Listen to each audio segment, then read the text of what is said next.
Sa Good Vibes, masako na ang preparasyon para sa Bacolod Chicken Inasal Festival sa madason nga semana. May report si Nico Delfin.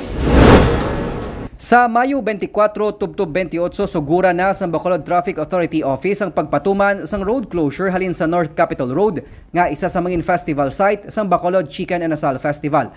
Katunga man sang dalan sa the Upper East ang siradan sa kapistahan kundi hiwaton ang longest grilling sang chicken inasal sa Mayo 28 sa lasay sang gabi.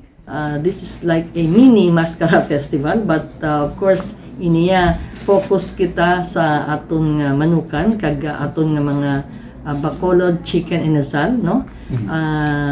Parang ipakita ta sa bilog nga Pilipinas, no, nga ang Bacolod Chicken Inasal is really the best inasal in the country. May road closure man sa Manukan Country sa reclamation area. Suno kay Councilor Celia Flor, pamuno sang Committee on Markets and Slaughterhouse, linibo nga mga bisita ang ila ginapaabot nga magabuylog sa 3-day festival. Spread out ang aton nga events, no? So ang aton nga mga makaladto spread out man, no, para nga hindi man kita maginutok didira sa Upper East or sa Manukan Country or sa North Capitol Road, and we ensure the public nga ang security nila ara gid, no.